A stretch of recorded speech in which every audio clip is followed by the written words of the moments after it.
असल में उस समय जो हुआ था, मैंने आप आए थे, आप उस समय जब वो थोड़ा सा स्पाइनल कार्ड तो हमारा किए थे ना, तो तुरंत राहत जैसा मुझे मिला था।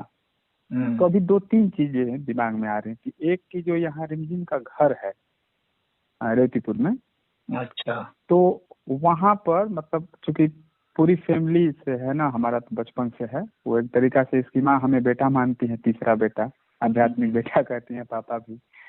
तो वहाँ जब भी मैं जाता हूँ, जैसे आंतरिक स्थिति जो है वो तुरंत मेरी तीव्र हो जाती है झट से। एक तो बार बार जैसे एक भीतर मन है ना कि वो कारण खोज रहा है सारी चीजों का, ये क्यों हो रहा है ऐसा, और वो एक बार नहीं मैंने सैकड़ों बार का है। जैसे ही तुरंत वो आंतरिक स्थिति, कभी कभी तो एकदम भावाविष्ट जैसा हो जाएगा, जितना शून्यता जैसी होने लगती है, मैंने वो स्पष्ट अंतराल आता है, सामान्य नहीं, स्पष्ट हो जाएगा भी। तो एक तो ये, और दूसरा क्या, जैसे वो जो प्रवाह है जो चल रहा है भीतर, क्या वो जैसे रुक भी सकता है, जाकर के कहीं ठहर सकता है? ये तो मतलब दूसरा वाला क्वेश्चन समझ में नहीं आया। मैं दूसरा वाला मैं महाराज जी तक पहुंच गई होगी बात, या थोड़ा सा क्लियर कर दूं और उसको? नहीं, आपको थोड़ा क्लियर और कर क्लियर है यार? अरुण जी में आपको नहीं क्लियर है? नहीं, पहले क्वेश्चन में ही शायद ये हो जाएगा, मुझे लगता है। नहीं, पहला क्वेश्चन तो बिल्कुल अलग है, वो तो अलग है। कोई नहीं। क्या हुआ महाराज जी? पहला जो है वह तो स्थान विशेष से मतलब रखता है। हाँ, तो स्थान विशेष की बात है कि भाई उस स्थान विशेष में जाने पर कुछ अलग असर आता है। और दूसरा तो व्यक्ति विशेष से मतलब है, हालांकि वह भी स्थान से संबंधित है, लेकिन उसका स्थान जो है शरीर के अंदर है। तो स्थान तो खैर दोनों में ही है। तो इसको मैं ऐसे समझाना चाहता हूँ, थोड़ा मतलब यहाँ अगर रहने से तो थोड़ा अच्छा से समझा देते हैं। वहाँ महाराज जी, मैं शाम को हम लोग कार्यक्रम बनाए, किसको बुलाना है? बस संजीव भाई को बोल दीजिए, और क्या बुलाना है, हारमोनियम लेके चलिए। अब देखिए ना, अभी आपसे बात हो रही है और शरीर शिथिल होने लगा मेरा, इसीलिए आपको ढूंढ रहा था मेरा मन, पता नहीं क्यों।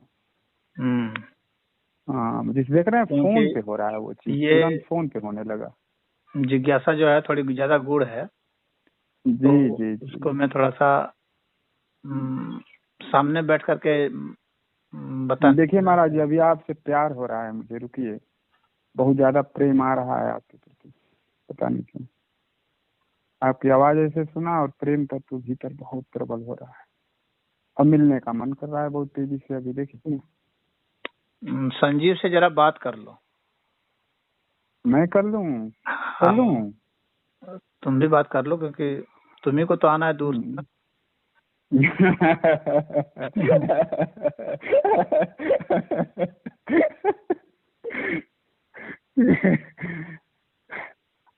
ये प्रेम बहुत विचित्र है महाराज जी, ये बहुत विचित्र, जब फैलना शुरू हो रहा है ना हालत में डाल दे रहा है। अब कल या परसों बहुत तीव्र उठा आपके प्रति, और देखिए ना आज पुनः अभी जो है अचानक आपकी याद आई, इतनी तीव्र आ रही थी कि जल्दी से बात नहीं कर लूंगा तो मैं बेचैन हो जाऊंगा ऐसे याद ही नहीं आएगी।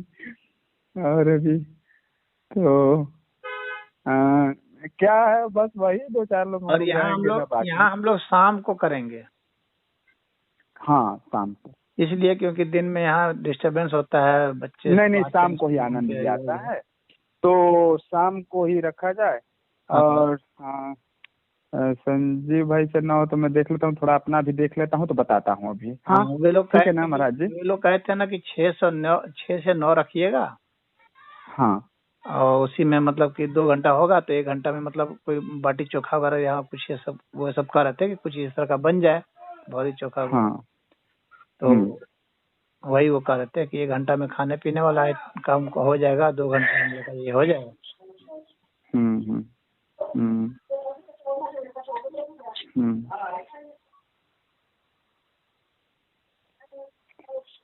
रिमझिम आपको कोई बात करना है?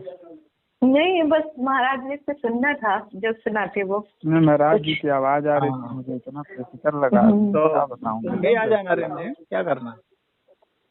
आ जाए। हाँ महाराज, नहीं आ जाना। ये है ना, ये फिर वही कि आप तो जानते हैं, आप तो रास्ता सत्य का चुना है, बताना फिर मम्मी लोगों के लिए थोड़ा सहज नहीं होगा मम्मी तो पापा को। गाजीपुर में रहती हो ना? जी। कि वहीं रहते हो, क्या कहते हैं, रेवतीपुर में? नहीं नहीं, गाजीपुर में रहते हैं। अच्छा, चलो ऐसा होगा तो हम मम्मी पापा से बात कर लेंगे, फिर पूछ लिया जाएगा घर वाले जैसा से होगा। पूछ लेना। हाँ नहीं, हम जानते हैं ना, आप जानते नहीं हैं, सहज नहीं होगा। ठीक है, एक तो ठीक है, मैं इसी में संक्षेप में कुछ मोबाइल पर ही बता देता हूँ जी। तुम्हारे लिए। जी।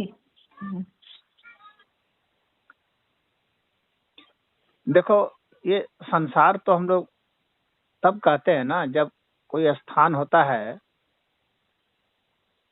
और समय होता है और पदार्थ होते हैं। इन ये जो तीन स्थितियां होती हैं, तो इसका मतलब होता है कि वह संसार है। अब इन तीन स्थितियों में, यानी स्थान और पदार्थ और समय, ये इन तीनों का जब सबसे सूक्ष्मतम रूप होगा, जिसमें कि ये तीनों ही एक तरह से नदारद हो जाते हैं, रहते हुए भी नदारद होते हैं, यानी इनका जो सबसे अति सूक्ष्म स्वरूप है, जिसको कि अव्यक्त स्थिति भी कहा जाता है।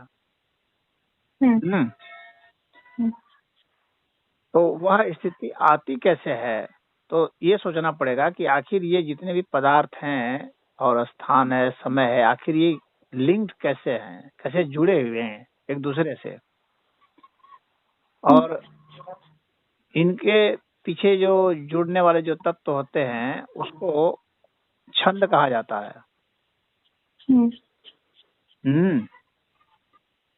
जिसको मतलब ऐसे मैट्रिसेस कहते हैं ना अंग्रेजी में।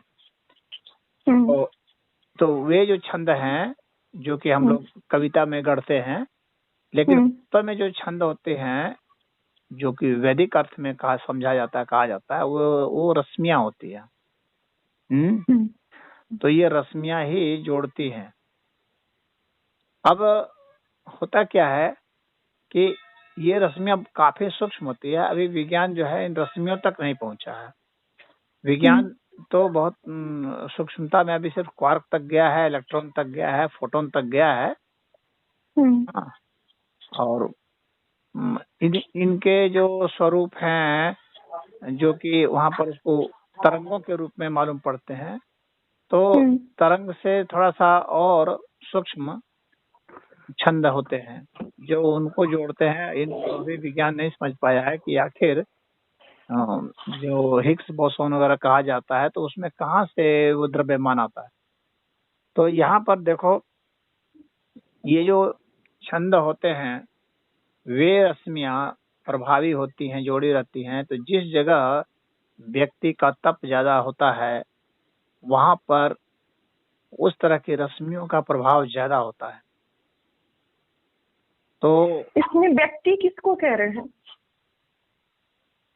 व्यक्ति उसको कह रहे हैं जो कि उन रश्मियों को ज्यादा अपने इर्द गिर्द इकट्ठा करने में समर्थ हो चुका है।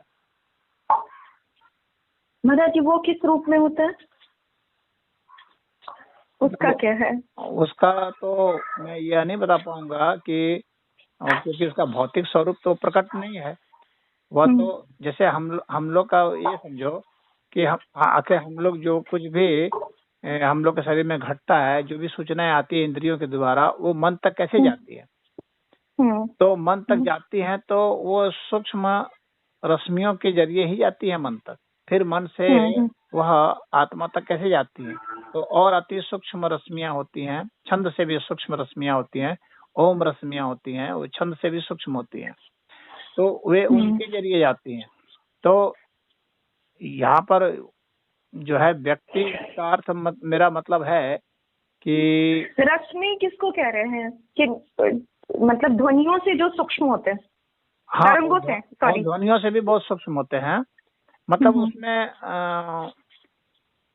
कण नहीं होते हैं, समझ लो। तो वो क्या, किस रूप, उसको कैसे कण हम नहीं जानेंगे? होते हैं, वे सिर्फ तरंग होती हैं। और तरंग भी इस तरह से कि उसका फैलाव बहुत ज्यादा होता है और उसकी गति भी बहुत ज्यादा होती है। वैसे सामान्य जो ये है, क्या कहते हैं, भौतिक विज्ञान, ये तो अभी प्रकाश की तरंगों को ही सबसे ज्यादा तेज मानता है गति वाला, लेकिन वे प्रकाश की तरंगों से भी ज्यादा तेज चलने वाली होती है, मन की जो तरंग होती है। और इसका कई बार प्रयोग भी किया गया है और पाया भी गया है, देखा भी गया है, लेकिन उसको अभी विज्ञान डिफाइन नहीं कर पा रहा है। जैसे कुत्ता है, जब उसका मालिक बहुत दूर होता है, घर चलने को सोचता है, तो उसके मन में वो बातें आ जाती है। और फैराडे चैम्बर का एक्सपेरिमेंट भी हुआ था, तो उसमें भी देखा गया था कि एक व्यक्ति जो सोचता है तो दूसरे व्यक्ति को पता चल जाता है, और उसमें जो उसकी गति थी वह ज्यादा गति तेज थी, तो उसमें टेलीपैथिक मैसेज जो है उसका प्रयोग किया गया था। उसमें जो प्रयोग किया गया था, तो उसकी गति प्रकाश की गति से ज्यादा मापी गई। तो वह वे जो तरंगे हैं, हाँ, तो वे कण के रूप में नहीं है, उनकी गति इसीलिए बहुत ही ज्यादा तेज है। तो वे जो रश्मियां जहाँ पर ज्यादा रहती हैं, जिस जगह उसका प्रभाव ज्यादा रहता है, वैसी जगह को ही आध्यात्मिक जगह कहा जाता है। और जगह मैं तुमको समझाने के अर्थ में कह रहा हूँ जी। हाँ, जगह समझाने के अर्थ में कह रहा हूँ। और वे ही रश्मियां, जब कोई भी व्यक्ति आध्यात्मिक हो जाता है तो उसमें उन रश्मियों का प्रभाव बहुत बढ़ जाता है। उसके कारण ही उसकी दृष्टि में, उसकी वाणी में, उसके स्पर्श में जो बाहर स्थूल होते हैं, इनमें भी उसका असर देखने को मिलता है। उसी को एक तरह से तेज, जिसको समझते हैं ना, तेज कहा जाता है जो, वह तेज शब्द समझ लो वही है। वो साधारण उसको अग्नि नहीं समझना चाहिए, साधारण उसको हीट नहीं समझना चाहिए, या साधारण प्रकाश नहीं समझना चाहिए। वो तेज वही है, वो जो आभा है वो वे ही रश्मियां हैं। और उसके प्रभाव में क्या होता है कि नकारात्मक से नकारात्मक व्यक्ति और दुष्ट से दुष्ट व्यक्ति भी दुष्टता नहीं करता है जल्दी। वो बहुत कुछ सोचता है, विचारता है, वो आसानी से दुष्टता की ओर नहीं जाता है। तेजस्वी आदमी के सामने में उसका प्रभाव जो है सकारात्मक ही हो जाता है। बहुत से बड़े बड़े दुष्टों का भी तो वह इन्हीं रश्मियों के कारण ही होता है। बात समझ में आ रही है जी? तो जिस भी स्थान पर कोई भी तप किया जाता है, उस स्थान पर उन रश्मियों का प्रभाव बहुत ज्यादा हो जाता है। तो इसलिए वैसे स्थान में प्रवेश करने मात्र से दूसरे में भी उन रश्मियों का प्रभाव पड़ जाता है। और जिस व्यक्ति में पहले से भी कुछ आध्यात्मिक शक्ति का इस तरह से पुनर्जागरण हुआ है, हाँ, या जागरण हुआ है, तो उस व्यक्ति में उसका लेवल और हाई हो जाएगा। तो वहां पर उसके आवेश आ जाते हैं। और उसी तरह इसीलिए ये मंदिर वगैरह का, हाँ, इसी तरह से मंदिर है, चाहे कोई भी तपस्थली है, कोई भी तपस्थली है जहाँ वाकई तप किया गया है, तो वहां पर उस तरह का आ जाएगा। और जब कोई व्यक्ति का भी स्पर्श होता है, चाहे आंख से स्पर्श हो, चाहे वाणी से स्पर्श हो, चाहे हाथ से स्पर्श हो, हाँ, किसी भी प्रकार का स्पर्श, और वो स्पर्श चाहे कितना भी दूर हो। जैसे मान लो अभी मैं यहाँ से फोन से बोल रहा हूँ, तुम्हारी तो दूरी है ना, भौतिक दूरी तो है, लेकिन स्पर्श तो हो रहा है, वाणी का स्पर्श तो हो रहा है ना। हाँ, हो रहा है। तो इसका असर होगा। तो ये वाणी का असर तो युगों तक चला जाता है, जब व्यक्ति नहीं रह जाता है। जैसे भगवान कृष्ण भी नहीं है साधारण भौतिक अर्थ में, लेकिन तो उनकी वाणी गीता के रूप में है ना, तो उसका स्पर्श लोगों को होता है ना। तो वो स्पर्श होता रहेगा। हाँ, उसी तरह से गीत है, संगीत है, जो कि छंदों में ही उनको बद्ध किया गया है। वेद के मंत्र हैं तो वे सब छंद में बद्ध किए गए हैं, तो उनका स्पर्श होता है और वो जो है बहुत शक्तिशाली होते हैं, वो इतने आसानी से उसको मिटाया नहीं जा सकता है। तो जब व्यक्ति उस तरफ चढ़ेगा आध्यात्मिक जागरण की ओर, तो वे रश्मियां या वे मंत्र उसको बहुत काम आते हैं, या वैसे व्यक्ति भी बहुत काम आते हैं, वैसे व्यक्ति भी उसको जागरण करने में समर्थ होते हैं। तो जो इसका जो दूसरा जो वो था ना कि स्पर्श करने से जो है उसको कुछ शांति महसूस हुई, कुछ वो हुआ, आवेश जो होते हैं ना, ये आवेश चढ़ जाते हैं, कुंडलिनी का चक्र भेदन करते हुए चढ़ जाते हैं, और फिर ये चढ़ करके कहाँ जाते हैं, ये अनंत में विलीन हो जाते हैं। जब अनंत में विलीन हो जाते हैं तो फिर क्या होता है कि फिर उस अनंत से फिर वो रश्मियां और जो सूक्ष्म रश्मियां हैं वे आने लगती हैं। जैसे कई मैंने कहा ना कि छंद से और सूक्ष्म रश्मियां होती हैं, तो वे रश्मियां आने लगी। जैसे ऋषि हैं, वे भी रश्मियां ही हैं, छंद भी रश्मियां हैं, जो वेद में ऋषि का बताया गया ना कि, तो वो ऋषि भी रश्मियां ही हैं। तो इस तरह से कई तरह की रश्मियां वेद में मंत्र में जो है वहां पर वो भी बताया जाता है कि ये ऋषभ में है कि गांधार में है कि अलग, जिस भी जो भी राग सुनते हो, स्वर जो भी बताया जाता है, तो वे सब स्वर हैं, वे सब भी रश्मियां ही हैं। तो वे और रश्मियों को इकट्ठा करके लेते आती हैं, यानी जैसे कि वो पुल करते रहती हैं, तो इस तरह से धीरे धीरे वह ऊर्जा का पुंज होता चला जाता है और बढ़ता जाता है, उसकी आभा और बढ़ती है। तो ये इस तरह से चक्र भेदन होता जाता है ना, तो एक तरह से निकल रहा है, फिर वहां से और बटर के ला रहा है। कहने का मतलब है कि एक चक्र भेदन जो होता है, एक बड़ा रहस्य बता रहा हूँ, एक बार का जो चक्र भेदन होता है ना, वो पूर्ण नहीं हो जाता है। अच्छा। हाँ, वो जा करके ला करके फिर बटोरता रहता है, इस तरह से उसकी जो है क्वालिटी और हाई बढ़ते रहती है। क्योंकि एक व्यक्ति हो सकता है कि उसमें चक्र भेदन हो गया हो, समाधि उसकी लग गई हो, और उसके बाद जो है फिर उसमें उस आनंद में वो लगा हुआ है, लेकिन वो यदि और भी अपनी आभा उसमें, और अगर उसका निकल के आता रहेगा तो उसकी और आभा विकसित होती रहेगी, और उसके कारण क्या है कि और भी क्वालिटी बढ़ती रहेगी। तो और क्वालिटी बढ़ेगी तो किस अर्थ में बढ़ेगी, तो अन्य क्षेत्रों में भी बढ़ती रहेगी। जैसे कि संगीत में भी बढ़ सकती है, उसकी काव्य में बढ़ सकती है, नृत्य में बढ़ सकती है, हाँ, शिल्प कला में बढ़ सकती है, अर्थशास्त्र में बढ़ सकती है, राजनीति शास्त्र में बढ़ सकती है। जितने भी प्रकार की जो विद्याएं हैं जिसको मानव जानता है, उन सभी क्षेत्रों में जिसमें उसकी रुचि थोड़ी भी हो जाएगी, बस उसमें उसकी गति और बढ़ने लगेगी, और उससे समाज को और भी कुछ नया चीज मिलने लगेगा। तो ये समाज में इस तरह की जो ये सब आध्यात्मिक रश्मियां जो है ना, ये सब उसको जोड़ देती हैं उससे। तो जिस क्षेत्र का जो भी प्रवीण व्यक्ति होगा, उससे उसकी ऊर्जा जुड़ जाएगी और वहां से उसकी रश्मियां आने लगेगी। इस तरह से उसका व्यक्तित्व बड़े से बड़े हो जाता है, और कई जो कलाएं जो कही जाती है ना, कई कलाएं विकसित हो रही है, तो वो कलाएं इसी तरह से विकसित होती हैं। जी हाँ। तो अब ये जो है, अब जैसे उसने पूछा आदर्श ने कि क्या ये रुक जाएगी, तो ये रुकती तो उस तरह से नहीं है, लेकिन ये क्या है कि और बटोर करके और लाते रहती है। हाँ, तो यहाँ पर कोई चीज वास्तव में तो रुकती नहीं है। हर चीज जो है या तो वो इस तरह से स्थिति में, एब्सोल्यूट स्थिति में स्थित है, जिसको हम रुकना नहीं कर सकते, जिसको चलना भी नहीं कर सकते, या तो उस स्थिति में है, या फिर क्या है कि यह गति की स्थिति में है।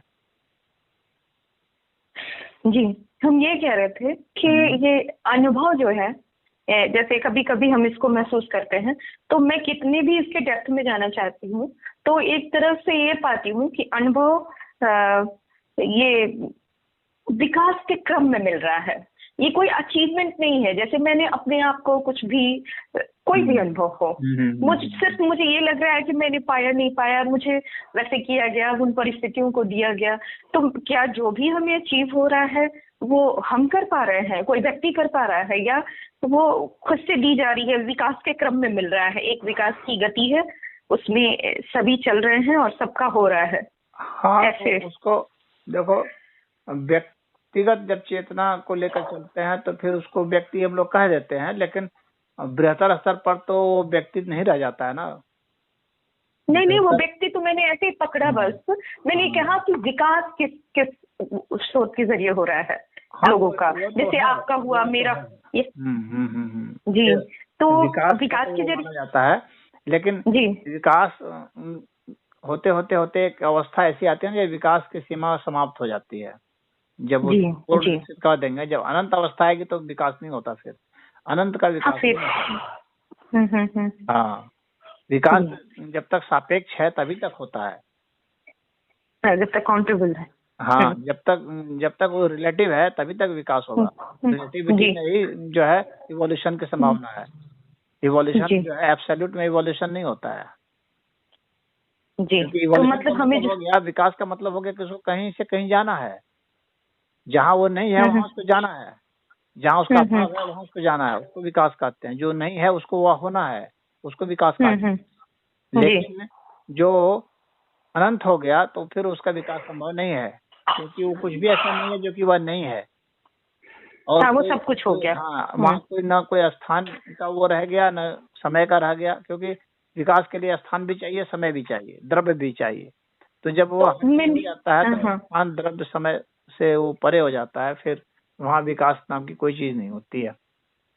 मेरे कहने का मतलब वही था कि किसी चीज को उसने पकड़ा हुआ है, किसी तत्व को, और उसका ग्रोथ कर रहा था, वो फिर वो फैल गया, तो फिर उसका कोई मतलब अब है ही नहीं। वो तो जिस चीज को ग्रोथ करना था वो ग्रोथ कर गया, वो तो पूर्ण हो गया, फिर इसका कोई रोल ही नहीं ऐसा। हाँ, जब तक कोई चीज है तब तक उसका ग्रोथ होता ही रहेगा। जी, वही वो कोई भी चीज है, ग्रोथ का मतलब यह नहीं है कि बड़ा ही होता रहेगा, ग्रोथ का मतलब उसमें चेंज होता रहेगा, कहने का मतलब ये है। हाँ, वो हर तरफ। हाँ, तो वो बदलता रहेगा जब तक कोई चीज नाम की चीज है, या कोई तो फैलाव होता रहेगा। अनंत है, एब्सोल्यूट है, हाँ, इटर्नल है, बस उसी में किसी प्रकार का कोई इस तरह से नहीं होता है। हाँ, वो इवोल्यूशन नहीं होता है जी। उसके ठीक एक स्टेज पहले इवोल्यूशन जरूर है। अच्छा। जी, तब तो आप लोगों का प्रोग्राम बने, आज मैं यहीं से एंजॉय करूंगी। नहीं, मैं देखता हूँ, थोड़ा सा अपना कार्यक्रम देख लेता हूँ क्या है। महाराज जी का तभी आया। हाँ, कार्यक्रम देखते, तुम अपना फुर्सत का समय बता दो, फिर मैं उन लोगों से पूछ लूंगा फुर्सत का समय। हाँ, और संजीव से पूछ लूंगा, तो फिर वो सेट हो जाएगा दिन। हाँ, दिन सेट कर लेंगे। पहले तुम्हें को अपना सेट करना है, तुम्हारे हिसाब से सब सेट होगा। महाराज जी को प्लानिंग करिए कि रेवतीपुर लाइए, और फिर सबका बल्कि सुनना होगा। कितना अच्छा रहेगा कि आपको एक पोस्ट दिया गया है, पूरे गांव का एक माहौल बनेगा, सारी अच्छी ऊर्जाएं जो हैं वो फैलेंगी, एक दूसरे के संपर्क में आएंगी, तो अच्छा रहता। हाँ, बिल्कुल। अभी क्या महाराज जी, मैं एक लास्ट चीज बस बोलता हूँ कि वो कामना एक भीतर जो है निरंतर हो रही है, कि अंदर जो है जो जाना हो रहा है भीतर, तो ज्यादा से ज्यादा अंदर ही रहे, ये भीतर कामना ज्यादा से ज्यादा अंदर रहे, बाहर ना आए, और अंदर की गहराई बढ़ती रहे अधिक से अधिक। लेकिन उसमें प्रयास की कोई भूमिका नहीं देख पा रहा हूँ मैं, कोई भी प्रयास नहीं काम कर रहा है। तो इस प्रयास को क्या कहेंगे इस संदर्भ में? प्रयास की भूमिका नहीं काम कर रही है किसका? मैंने जो भीतर जाना है, भीतर जाने का मैं जो अभी तक पकड़ा हूँ, उसमें एफर्ट कुछ नहीं होती है, वह व्यक्तित्व ऐसा होता जाता है तो वो अपने आप ही होता रहता है। हाँ, तो प्रक्रिया में स्वतः ही है, उसमें कोई प्रयास से घुस भी नहीं सकता, न करा सकता है। हाँ, जी, नहीं, उसमें कोई दिख रहा है से वो नहीं कर सकता। हाँ हाँ। अच्छा, एक और छोटी सी जिज्ञासा मतलब आ रही है इस समय कि जैसे कॉन्शियसनेस का जो वो है, गहराई है चेतना की, जैसे वो लग रहा है कि जैसे कभी जब बह जा रहा है तो उसके बाद सारी चीजें जैसे रूप, रस, गंध, स्पर्श, शब्द, जो कुछ भी पांचों इंद्रियों के विषय हैं बाहर, उन सभी विषयों की जो प्रतीति है या फिर जो हमारी चेतना से जो उसका रिएक्शन जा रहा था, प्रतिक्रिया हमारी जो चेतना कर रही थी, उसकी प्रतिक्रिया तत्क्षण बदल जा रही है पूरी तरह से। इवन मतलब अपनी जो शरीर है, इस शरीर भी तो मतलब इसका भी तो हमें संज्ञान ही हो रहा है, ऐसा महसूस हो रहा है कि ये भी विषय ही है जैसे अन्य चीजें विषय हैं, तो बदल जा रहा है। और फिर जैसे लेकिन उस चेतना की अवस्था में देर तक अवस्थान नहीं हो पा रहा है, फिर जो है इसे लग रहा है कि फिर हम आ गए अपने सामान्य जिंदगी पर आ गए। तो क्या उस अवस्थान को लेकर के, उसके टिकाऊपन को, उसकी लंबाई को जिसे बढ़ाने के लिए क्या कुछ करना होता है साधनात्मक प्रक्रिया में? कुछ ऐसा है ना, क्लियर? असल में कोई चीज सामान्य इसलिए लगती है ना कि सामान्य के प्रति लोगों का जो है नजरिया ऐसा है कि इसको महत्व तो नहीं देते हैं लोग, जबकि सामान्य भी उतना ही असामान्य है। हाँ, और मैं यही कह रही थी महाराज जी, मेरे मन में ये हो रहा था, जो मन इनको ये समझा रहा है, कभी कभी मुझे ये महसूस होता है क्योंकि इनसे तो बातें हो रही हैं, तो ये कभी कहते हैं कि मेरा मन सामान्य हो गया है, समान पे। हम कहे ये भी आपका मन है जो कहीं पहुंचा रहा है। तो इसका थिंकिंग पता नहीं, अब सबका मुझे समझ ही नहीं आता कि इनका कभी बहुत रोना जो होता है किसी के सामने, या कोई चीज होती है, ठीक है, इमोशन होता है, कनेक्टिविटी होती है, पर वो समझ में नहीं आता। या कभी कहते हैं अचानक से कि अभी मैं यहाँ था, अभी मैं ऐसे हो गया। तो ये मन कौन फील कर रहा है, कभी उस स्तर को, कभी इस स्तर को, ये समझ में नहीं आता कि ये क्या। हाँ महाराज जी को थोड़ा सा कहने दीजिए। मन के बहुत सारे स्टेजेस होते हैं। एक सामान्य मन है जो कि हमारे इंद्रियों की चीजों को देखता समझता है, एक यह है। और उसका जो सूक्ष्म स्वरूप है तो वह बुद्धि है। बुद्धि का जो सूक्ष्म स्वरूप है वह विवेक है।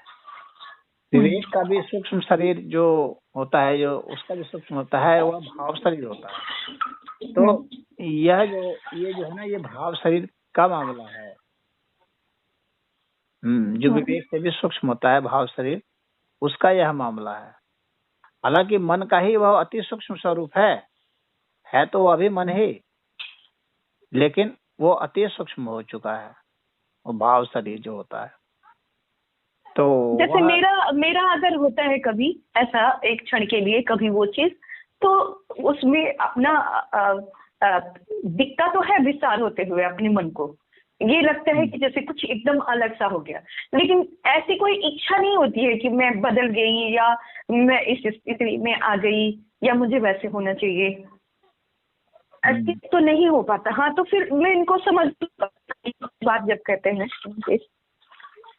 हाँ, तो ऐसा है कि व्यक्ति को कई तरह के जब अनुभव होते हैं ना धीरे धीरे, तो उसके भीतर भी फिर जो है और उसका जो अंतःकरण और जागृत होने लगता है, और फिर वह जो सामान्य सी बात है उसके लिए वह भी बात असामान्य हो जाती है, या असामान्य भी बातें उसके लिए अब सामान्य हो जाती हैं।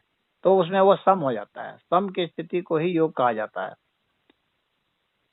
जो असामान्य बातें हैं उसके लिए भी वो बहुत साधारण सी बातें हैं, जैसे खाना पीना है उसी तरह से। और खाना पीना भी उसके लिए उतना ही विलक्षण हो जाता है जैसे कि कोई समाधि अवस्था में। तो दोनों तरह से समाधि की जो है वो योग्यता हो जाती है बिल्कुल इस तरह से कि वो हर स्थिति में सम हो जाता है, यानी हर स्थिति में उसकी समाधि है। कहने मतलब है समाधि उसकी टूटती ही नहीं फिर, क्योंकि हर चीज जो है उसके लिए अब समाधि अवस्था वाली बात हो गई। हाँ जी जी। नहीं, एक्चुअली मैं इनको जो बोल रहा था महाराज जी, आपने उसी चीज को रख दिया।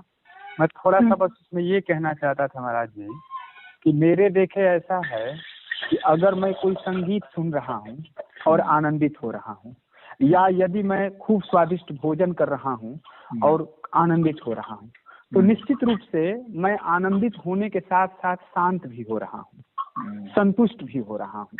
संतुष्टि और शांति और आनंद, ये तीनों परस्पर मतलब कॉम्प्लीमेंट्री इनका संबंध मुझे दिख रहा है अभी। तो मैं ये जो कहना चाहता था कि कोई ऐसा व्यक्ति नहीं है जो चेतना की अलग अलग अवस्थाओं का बोध न कर रहा हो। केवल अंतर है एक योगी में और उस सामान्य व्यक्ति में कि योगी उस चेतना में जो अंतराल अनुभव कर रहा है, उस अंतराल में गहराई ज्यादा है और लंबाई ज्यादा है, देर तक रह जा रहा है और ज्यादा गहराई में या विस्तार कहीं ज्यादा है, उसका डायमेंशन ज्यादा मल्टी हो गया है, बहुआयामी हो गया है। तो बहुत क्षुद्र क्षुद्र मतलब अनुभवों में हम उन सारी चीजों को, मुझे तो लग रहा है कि हर व्यक्ति अनुभव कर रहा है, जिसको विराट, व्यापक और एक कंटिन्यूम में एक योगी अनुभव कर रहा है। तो उस पर्सपेक्टिव में मैं ये बात रख रहा था जो ये रिव्यू कर रही थी। तो अभी क्या हो रहा है ना कि अचानक जैसे आपसे मेरी बात हो रही है, ठीक है ना, अभी मैं जस्ट करेक्ट मैंने क्या बोलते हैं करंट का एग्जांपल दे रहा हूँ आपको। ये आपसे बात हो रही है ना, बात होने से पहले मैं स्पष्टता से कह सकता हूँ कि मेरी कॉन्शियसनेस अलग जगह पे थी, अभी मेरी अलग जगह पे आ गई है। बिल्कुल ऐसे ही मैं कहता हूँ कि जब इसके घर जाता हूँ तुरंत अलग। ऐसे संजीव के यहाँ थोड़ा हो गया, उनके यहाँ उनके घर पे जाने पर अचानक से कॉन्शियसनेस मेरी जो है अपना लेयर छोड़ दे रही है तुरंत। तो वो जो छोड़ना है, 1 मिनट प्लीज। ओके। तो वो जो छोड़ना है ना, वो अंतराल चूंकि बड़ा हो जाएगा तो नोटिस में आ जाएगा आपके, आप उसको कैलकुलेट कर लोगे, तुरंत आप रियलाइज कर लोगे इस चीज को। लेकिन वो अंतराल, वो गैप, वो डिफरेंसेस हमेशा हो रहे हैं, हर व्यक्ति को हो रहे हैं, केवल इतनी क्षुद्रता में हो रहे हैं कि वो संज्ञानात्मक परिधि में नहीं आ पा रहे हैं। ये कहना चाहता था। अच्छा, तो क्या मेरे जैसे मैं कुछ भी अगर मुझे कहे कि आपको 1 मिनट मैंने जो रखा ना महाराज जी के यहाँ, पहले उनका मुझे देखना पड़ेगा मंतव्य क्या है। क्या महाराज जी मैं ठीक था? हाँ ठीक है। अब मैं कह रही हूँ महाराज जी, यह बात ठीक है कि उसका काफी जो योगी होते हैं उनका काफी लंबा अंतराल हो जाता है। जी अनुभूति जानते हैं महाराज जी, मैं आपको बताऊं क्या हो रहा है, जिसे मैंने कहा ना अभी एक बात पूरा अच्छा हाँ, तो यह बात ठीक है कि योगी का बहुत अंतराल हो जाता है और गहराई भी बहुत हो जाती है। हाँ, तो वह बात सही है। और जब योगेश्वर व्यक्ति हो जाता है जी, तो फिर उसके लिए सब कुछ जो है बिल्कुल नॉर्मल या बिल्कुल विलक्षण, सब दोनों ही एक साथ हो जाते हैं। महाराज जी भी हो जाते हैं और उसके वो टाइम कॉन्शियसनेस से ऊपर चला जाता है, इसलिए काल से जो है उसको बहुत फर्क नहीं पड़ता है। हाँ, क्या कह रहे थे? हाँ महाराज जी, मैं ये कह रही थी सेम परिस्थिति में अगर मैं अभी अपने आप को देखूं, और सारी चीजों को तो मैं पास्ट में नहीं जा सकती क्योंकि मेरी अब मैं परसेप्शन ही कर सकती हूँ उस स्थिति का, क्योंकि मुझे याद बिल्कुल नहीं। अभी जो भी घटता है एक अजीब से जैसे कुछ मुझे इंजॉयमेंट जैसा नहीं है। ठीक है, कुछ अच्छा मिल गया तो अच्छा लगा, कुछ नहीं मिला तो ये भी ठीक है, ऐसे होता है एक शून्यता में। मैं कैसे किसी स्थिति को, जैसे मैंने बताया एक क्षण में एक चीज वो समझ में नहीं आती कि कैसे वो बहुत कम होती है, लेकिन ऐसे तो नहीं होता कि मैं कुछ किसी चीज को, इसका मतलब कि मेरे अंदर सुस्त है बहुत, या क्या मैं अपने किसी भी स्थिति को ज्यादा नहीं ले पा रही हूँ, किसी भी चीज में ज्यादा नहीं रह पा रही हूँ। ऐसी स्थिति है जैसे ये काम कर रही हूँ तो इसी में डूबी हूँ, उठी तो बस उसी में। अब मुझे फिक्र नहीं है कि नहीं मेरे पास क्या है क्या नहीं है, मुझे क्या करना है, या परमात्मा के लिए या धन के लिए या किसी भी चीज के लिए। हाँ, तो किसी चीज में डूब जाना वही तो है ध्यान अवस्था। वही तो है असली। तुम उस ध्यान अवस्था में तो रहती हो, वही तो जी शायद गुरु जी इसको तो वर्तमान में जीना इसी को कहेंगे, पता नहीं। जो सहजो भाई थे, सहजो भाई का नाम सुने हो? हाँ, तो सहजो भाई के जो गुरुजी थे ना, तो वो कहे कि वो बराबर जाते थे, कहते थे कि गुरुजी हमको मंत्र दीजिए, मैं आश्रम में बहुत दिन से काम कर रही हूँ। तो उनके गुरुजी यही कहे कि ऐसा है ना कि तुम चावल बीनती हो आश्रम में, तो बस तुम चावल ही बीनती रहो, और उसी चावल को बीनने में ही जब तुम एकदम पूरा एकदम एकाग्रचित हो जाओगे, उसी में हेरा जाओगे, तो तुमको प्रभु के दर्शन हो जाएंगे, तुम्हारी समाधि तो वहीं लग जाएगी। लेकिन तो प्रॉब्लम ये है कि ना मुझे, वही हो गई तो वैसा ही तुम्हारे साथ है। तुम लेकिन प्रभु के दर्शन की इच्छा तो नहीं समझ में आ रही है। मैं एकदम जिसकी इच्छा थी मैं उसकी बात कर रहा हूँ, तुम्हारी बात नहीं कर रहा मैं। नहीं तो मुझे किसी चीज से खुशी तो मिले, मुझे कुछ भी नहीं, ना खुशी ना उतना दुख, कुछ भी नहीं महसूस होता, एकदम शुष्कता सा रहता है। अब खैर ये तो या हो सकता है मैं समझा बताना पाना कि कभी मिल करके फोन पे नहीं, हाँ हाँ मिल करके परेशानी हो रही होगी। महाराज जी यहीं पर थे तो हम लोग दिन में तो तुम भी जा सकते थे। हाँ